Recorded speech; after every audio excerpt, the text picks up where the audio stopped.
తెలంగాణ రాజకీయాల్లో కీలక పరిణామం చోటు చేసుకుంది. కేసీఆర్ ను ప్రశ్నిస్తూ ఎమ్మెల్సీ కవిత లేఖ రాయడం రాష్ట్ర రాజకీయాల్లో హాట్ టాపిక్ గా మారింది. మై డియర్ డాడీ అంటూ 6 పేజీల లేఖను రాశారు కవిత. ఈ లేఖలో బీఆర్ఎస్ రజతోత్సవ సభ, పార్టీలో పరిస్థితులు, వరంగల్ సభలో కేసీఆర్ కామెంట్స్ పై పలు ప్రశ్నలు సంధించారు కవిత.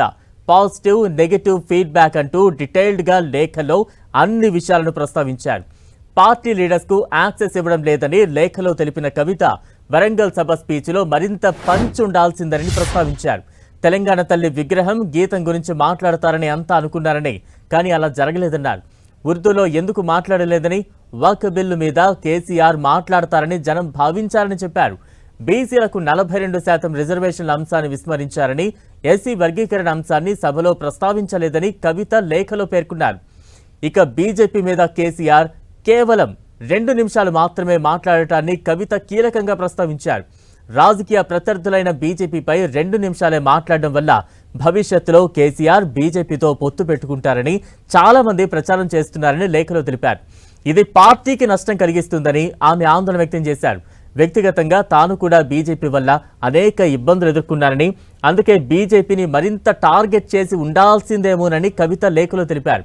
ఇటీవల జరిగిన ఎమ్మెల్సీ ఎన్నికల్లో బీఆర్ఎస్ పోటీ చేయకుండా బీజేపీకి మద్దతు ఇచ్చిందనే సందేశాన్ని కాంగ్రెస్ పార్టీ ప్రజల్లోకి బలంగా తీసుకువెళ్లిందని, ఇది పార్టీకి ప్రతికూలంగా మారిందని కవిత తెలిపారు. వరంగల్ సభ ఏర్పాట్ల బాధ్యతలను పాత ఇన్ఛార్జీలకే అప్పగించారని, స్థానిక సంస్థల బీ ఫామ్లు మళ్లీ తమ దగ్గరికి వస్తాయని పాత ఇన్ఛార్జీలు చెప్పుకుంటున్నారని కవిత లేఖలో ప్రస్తావించారు. ధూమ్ధామ్ కళాకారులు, కార్యకర్తలను ఆకట్టుకోలేకపోయారని తెలిపారు. సభలో కేసీఆర్ ప్రసంగానికి ముందు పార్టీ సీనియర్ నాయకులతో మాట్లాడి ఉండాల్సిందని కవిత అభిప్రాయపడ్డారు. ముఖ్యంగా 2001లో పార్టీ ఆవిర్భావం నుంచి అండగా నిలిచిన నాయకులు, ధూమ్ధామ్ కార్యకర్తలు ప్రసంగించి ఉంటే అది శ్రేణుల్లో మరింత ఉత్సాహాన్ని నింపి ఉండేదని కవిత తన లేఖలో పేర్కొన్నారు. మరోవైపు కొన్ని పాజిటివ్ అంశాలను లేవనెత్తారు కవిత. బీఆర్ఎస్ సభతో కేడర్ నైతికంగా బలపడిందని, ఆపరేషన్ కగార్ మీద మాట్లాడడం చాలా నచ్చిందని కవిత చెప్పారు. కాంగ్రెస్ ఫెయిల్ అని చెప్పిన తీరు సూపర్ అని రాసుకొచ్చారు. పహల్గామ్ అమరులకు నివాళి, మౌనం పాటించడం బాగుందని వివరించారు. రేవంత్ పేరు పలకకుండా తిట్టకపోవడం కూడా చాలా మందికి నచ్చిన అంశంగా మారిందన్నారు.